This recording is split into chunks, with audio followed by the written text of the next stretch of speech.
Bonjour à tous, bienvenue. Alors aujourd'hui on va dans cette capsule aborder le sujet de l'éveil de conscience dans l'expérimentation du couple universel, de ce que certaines personnes appellent l'expérimentation de flammes jumelles. Étant donné que c'est une dénomination qui est beaucoup utilisée, reprise par certains en voulant y associer en fait la dimension de souffrance liée à un parcours de couple, moi je préfère utiliser la dénomination, l'appellation de couple universel parce que pour moi l'expérience, en tout cas de ce que j'expérimente personnellement et des personnes que je peux accompagner qui sont sur ce parcours-là, eh bien il s'agit d'un couple divin, sacré. Et pour ne pas relier ou faire un amalgame avec une notion religieuse, ce qui à mon sens n'est pas le propos, en tout cas dans cette expérimentation de couple, rien à voir avec la religion, en tout cas une pratique religieuse ou une spirituelle, on va dire à dimension dogmatique, rien de tout cela. Pour moi en fait, la dénomination d'universel est vraiment très, comment dire, le représente très bien parce que on est dans une dimension quantique. Les univers, tous les champs unifiés en fait, qui est le point zéro, en fait c'est la notion d'universalité. Et donc couple universel, pour moi, représente très bien ce couple dans ce qu'il implique de développement à la fois de chacune des entités de la dyade qui le composent, pour pouvoir justement être amené comme deux pièces du puzzle à pouvoir être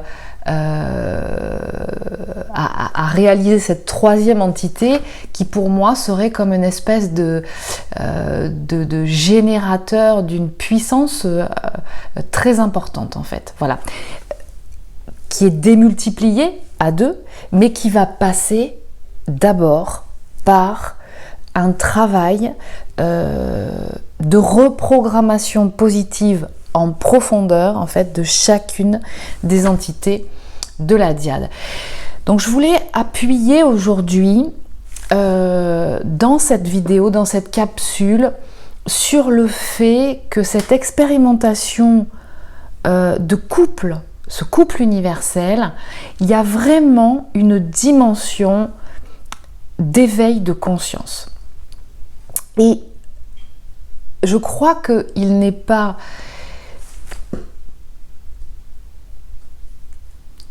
En fait, je crois qu'il est important de continuer d'insister sur le fait que si vous attendez et vous vous focalisez uniquement sur le moment de l'association dans la matière, c'est-à-dire ce moment où en fait c'est Blanche-Neige et alors je sais pas si c'est pas Blanche-Neige et les 7 nains, mais c'est la Belle au bois dormant et le prince charmant, ou alors deux Belles au bois dormant ou deux princes charmants, hein, suivant les configurations de votre couple.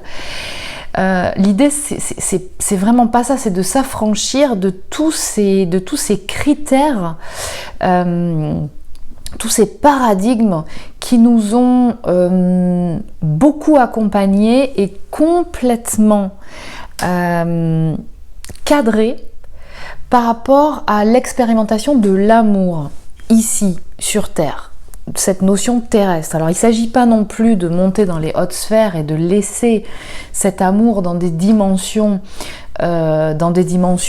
supérieures, éthérées, pas du tout ancrées dans la matière, hein, parce que justement ce qu'est venu faire ce couple, entre autres choses, c'est justement faire incarner cette dimension énergétique, spirituelle de l'amour, de cet amour dans la matière, dans l'expérimentation terrestre, hein, puisque si nous sommes incarnés actuellement, c'est bien pour faire quelque chose de bien précis, de concret dans la matière.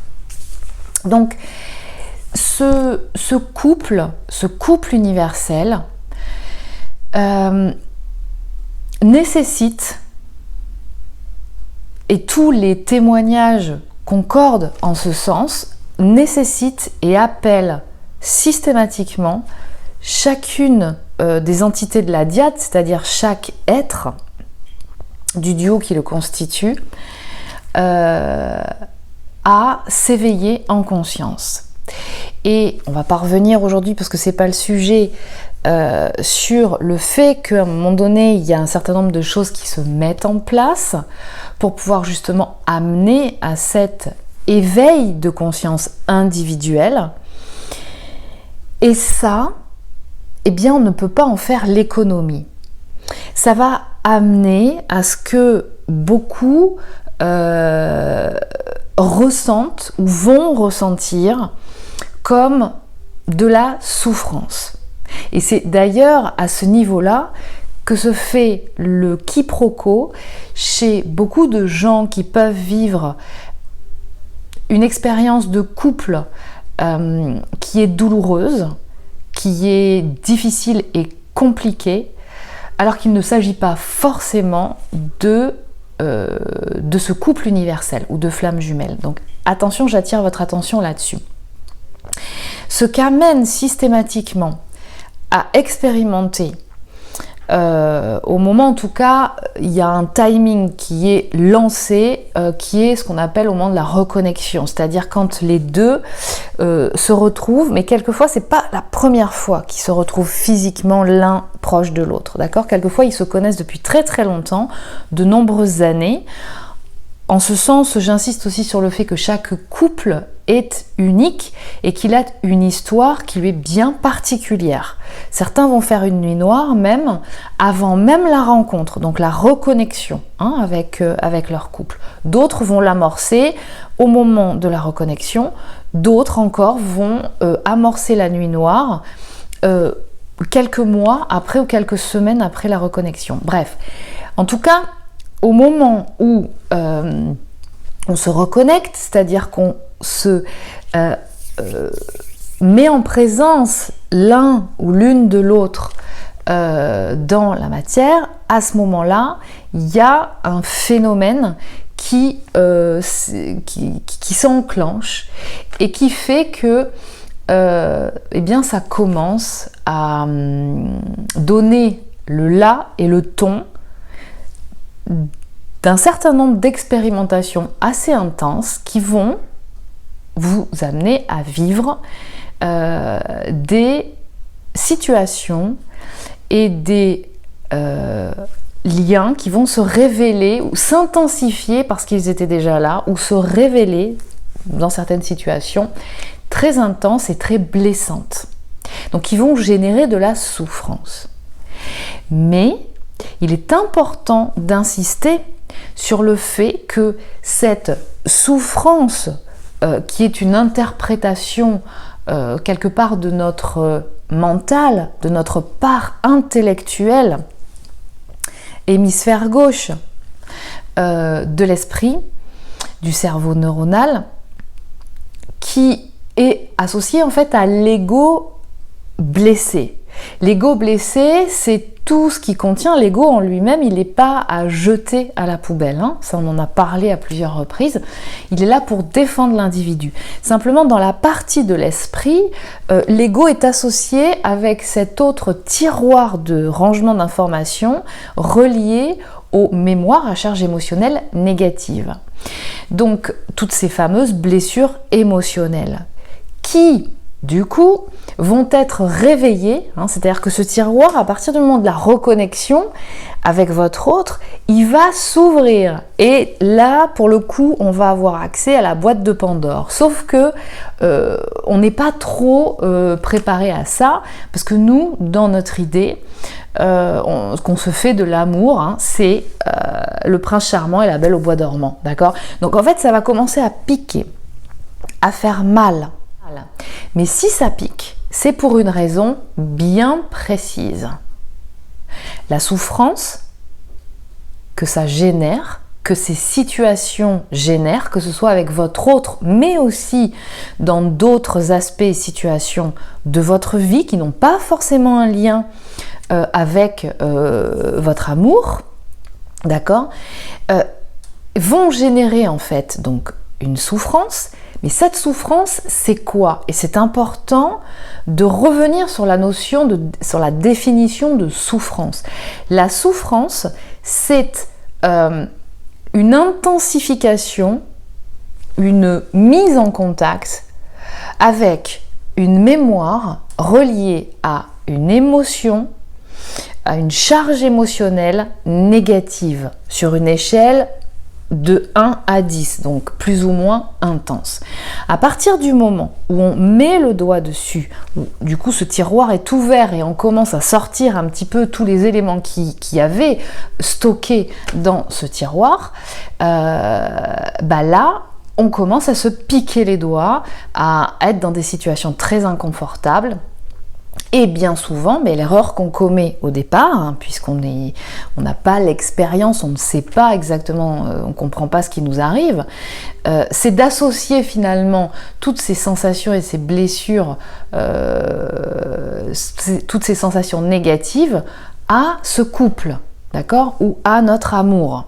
Et ce qui fait qu'à un moment donné, on va se dire waouh, on va vouloir s'échapper justement de ce duo, ou en tout cas, si on ne veut pas s'échapper, on va se sentir impuissant ou impuissante face à ce qui se passe. Parce que, bien entendu, attention, j'insiste aussi sur le fait que, en parallèle de toutes ces sensations négatives, de ce tiroir qui va s'ouvrir sur des mémoires à charge émotionnelle négative, il y a tout un tas de mémoires à charge émotionnelle très positives qui sont réveillées aussi par ce duo. Donc ça, c'est important d'insister là-dessus, parce que bien souvent, on insiste sur la part de souffrance en fait de ce duo, mais il n'y a pas que ça. Et moi j'aimerais bien, ça me ferait vraiment plaisir, faites-moi plaisir s'il vous plaît, de rappeler comment dans l'expérimentation de ce couple, il y a toutes ces mémoires à charge émotionnelle positive qui sont révélées. Donc c'est-à-dire, c'est quoi les mémoires à charge émotionnelle positive? Eh bien c'est tout ce qui est en lien avec vos dons, vos compétences, votre savoir-être, votre savoir-faire. Donc en lien, en relation avec votre amour, vous allez aussi être amené à vous mettre à vous positionner, mine de rien, sur votre agenda d'âme, sur votre mission de vie. Donc je reviens pour finir sur l'aspect de souffrance. Attention avec cette notion de souffrance. Pourquoi? Eh bien parce que, premièrement, la souffrance est un signal, il ne s'agit pas de la fuir. C'est exactement comme quand vous avez mal à la tête, je prends souvent cet exemple, vous avez la solution, soit de vous dire je veux pas avoir mal à la tête et du coup pour aller mieux, qu'est-ce que je fais? Eh bien, j'enlève la sensation de la douleur, de la souffrance, en prenant un Doliprane. Je vais voir mon médecin, il va me prescrire de l'allopathie et en fait, le médicament que je vais prendre va m'enlever la sensation de la douleur. Ça, c'est une première solution. La deuxième solution, c'est ok, j'ai mal à la tête. Mais d'où vient ce mal de tête? Quand est-ce que ça arrive? Pourquoi c'est là? Si c'est régulièrement, si c'est récurrent, d'accord? Et là, je vais faire un travail de sourcing en profondeur pour aller, donc c'est ce qu'on appelle descendre à la cave, pour aller justement sourcer ce qui est à l'origine de cette douleur que j'ai. Et à partir du moment où je vais aller remonter un peu comme le fil d'Ariane, vous savez, je ne sais pas où ça va m'amener, mais en tout cas j'y vais, je remonte, et c'est ce qu'on fait en séance, pour pouvoir justement aller sourcer l'origine de la mémoire qui, s'il y a souffrance et douleur, est à charge émotionnelle négative, pour pouvoir opérer à sa reprogrammation positive. Si vous ne faites pas ce travail en profondeur, vous aurez régulièrement des maux de tête et de la souffrance qui va revenir. Alors vous aurez des phases qui vont être plus tranquilles, où vous n'aurez pas ces maux de tête, parce que la vie ne vous emmènera pas à des situations qui vont réactiver cette mémoire, d'accord, que vous n'avez toujours pas reprogrammé en positif, donc vous ne vous en êtes pas occupé. Donc en fait, vous comprenez bien, et j'insiste là-dessus, sur le fait que ce couple universel est à la fois puissant et magique, pas uniquement que dans ce couple. Et c'est pour cela qu'on vous invite, que je vous invite, et j'insiste sur ce fait, de vouloir vraiment pas uniquement se focaliser sur le couple. Parce que tout ce que va vous faire travailler ce couple, donc votre amour, votre autre, et vous allez jouer aussi le même rôle pour lui ou elle, c'est que vous allez finalement vous obliger à aller sourcer ces fameuses mémoires négatives pour les reprogrammer en positif, et vous allez voir comment tout va s'ouvrir, mais à tous les niveaux de votre vie, dans tous les aspects de votre vie, ce qui va vous mettre en situation de vous retrouver sur votre chemin, à être révélé dans votre agenda d'âme, dans votre mission d'âme. Donc, voilà l'aspect essentiel de ce couple. Donc, j'ai envie de vous dire, n'attendez pas, ne fuyez pas cette douleur, cette souffrance.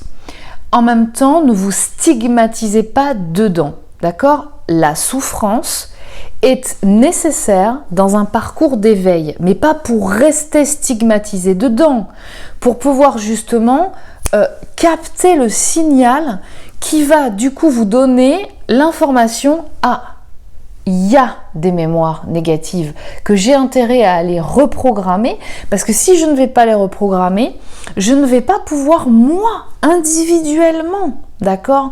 Vous êtes la personne la plus importante de votre vie. Et en même temps, vous, c'est l'autre. Quand vous êtes sur ce parcours de couple universel, c'est vous sentez vraiment que quand vous vous centrez sur vous, et je vous invite à le faire, à vous préoccuper, à vous occuper de vous, automatiquement vous faites du bien au duo, vous faites du bien à l'autre et vous lui permettez aussi d'avancer de son côté. Vous n'avez pas, quelle que soit votre polarité, à vous positionner en donneur de leçons ou de faire de l'ingérence émotionnelle en fait dans la vie de l'autre. À partir du moment où vous vous occupez de faire ce travail de reprogrammation, de sourcing et de reprogrammation positive de ces mémoires, vous allez voir comment tout va s'éclairer dans votre vie, j'insiste, dans tous les aspects de votre vie. Et ça, c'est important. Vous ne vous rendez pas compte pour certains à quel point ce duo, ce couple universel est un élément d'éveil, de conscience, d'une puissance hallucinante qui va vous permettre d'être au max de votre potentiel, de ce que vous êtes pour pouvoir incarner votre puissance ici et de pouvoir être finalement et faire ce que vous êtes venu faire dans votre incarnation aujourd'hui. Alors moi je ne crois pas qu'on soit venu incarner dans la matière aujourd'hui dans l'expérimentation de ce couple universel uniquement pour faire quelque chose dans une autre vie. À mon sens, ça c'est un petit peu une erreur qu'on peut commettre ou encore une échappatoire pour tourner autour et éviter d'aller en profondeur dans le sujet pour se rester dans une certaine zone de confort. Attention à cette erreur-là. Mais donc, ce couple et ce duo-là, vous l'avez choisi. Vous avez signé ensemble pour pouvoir vous incarner et vous faire travailler dans ce duo. Et donc, c'est important d'insister là-dessus. Alors, est-ce que il va y avoir association dans la matière dans cette vie-ci? Ben, moi, je crois que oui. toute façon, c'est déjà fait, hein, puisque vous êtes déjà réunis à un autre niveau. C'est que là, réunis à un autre niveau, à des plans subtils, mais puissants, au niveau du cœur, au niveau de l'âme, dans des plans supérieurs, d'accord? Là, vous êtes incarné sur des plans terrestres, donc la densité de la matière sur Terre est très particulière, c'est pas évident. Donc vous êtes venu justement incarner ce couple au niveau terrestre, d'accord? Donc c'est pas si évident que ça, mais et encore une fois, vous avez toutes les informations, en fait, toutes les notions vibratoires, toutes les informations, le génome est déjà encodé en vous et se révèle. Nous sommes dans des périodes très particulières où ce génome est en train de se réveiller et de se révéler, de se manifester. Et ça, la matière demande toujours un petit peu plus de temps. Donc, aujourd'hui, même s'il y a des couples qui se connaissent depuis très très longtemps, depuis quelques années, il y a vraiment une notion d'intensification qui se fait et qui est facilitée justement pour la révélation de ces génomes, des génomes de ces couples universels dans la matière. Donc, quelle va être votre association? Eh bien, c'est vous qui allez accompagner. C'est vous qui allez manifester en fonction de votre évolution. Mais j'insiste sur le fait que si vous ne faites pas ce travail individuel d'aller sourcer ces mémoires négatives, donc cette opportunité que vous donne l'expérimentation de ce couple, d'accord, à justement ressentir toutes ces mémoires négatives qui sont vibrantes en vous, qui ne sont pas confortables, mais qui vous donne cette opportunité, si vous ne vous en occupez pas, si vous ne surfez pas sur cette opportunité justement de pouvoir aller reprogrammer en positif ces mémoires, eh bien vous pouvez attendre pendant longtemps, il ne se passera rien. Donc ça veut dire quoi? Ça veut dire que vous pouvez tomber dans le piège de vous mettre à distance. D'accord? Je rappelle que chaque couple étant unique, il peut y avoir des couples qui ont été très longtemps en séparation, plusieurs mois, plusieurs années pour certains, d'accord? D'autres qui auront été quelques mois en séparation et puis qui vont se retrouver et avec des phases de distanciation en fonction effectivement des remontées de ces mémoires, d'accord? Donc ça va être quelque chose en pointillé mais qui va vous appeler à travailler à chaque fois qu'il va y avoir des remontées de mémoire, que ce soit chez l'un, chez l'autre ou chez les deux, paf, c'est distanciation. D'accord? Quand chez certains, il y a une grande phase de séparation qui peut durer des mois, des années, et quand ils se retrouvent, du coup, ils peuvent avoir bien avancé, et s'ils ont fait ce travail, bien entendu, hein, et à ce moment-là, paf, on est à une étape supérieure, et là, on peut commencer à concrétiser, à vibrer quelque chose. C'est vraiment travailler à la reprogrammation positive après avoir sourcé ces fameuses mémoires négatives, c'est contribuer à élever son niveau vibratoire, d'accord? Chacune des entités de la dyade, de ce couple universel, est très puissante. Il y a un phénomène, un potentiel de puissance en chacun. Mais attention, c'est pas parce qu'il y a ce potentiel de puissance que vous êtes à 100% de ce potentiel. Or, c'est ce qu'on vous demande aujourd'hui, c'est de travailler, de faire en sorte pour que vous soyez au maximum de votre potentiel de puissance. Et c'est en travaillant sur justement ce potentiel de puissance que vous allez élever votre niveau vibratoire, et ça s'est vérifié suite aux séances que les gens font, que du coup, vous allez donner l'opportunité à ce couple d'exister, d'être matérialisé dans la matière. Mais attention, sans être focalisé sur ce couple. En fait, je vous invite vraiment à vous refocaliser, à changer votre focus, votre fusil d'épaule, si je peux m'exprimer ainsi, et de vous remettre en lien avec vous. D'accord? Parce que de toute façon, votre âme, elle est reliée à son âme. Et donc, de toute façon, ce que vous faites pour vous bénéficie aussi à l'autre, l'amène aussi à conscientiser un certain nombre de choses et amène ce duo justement sur son chemin.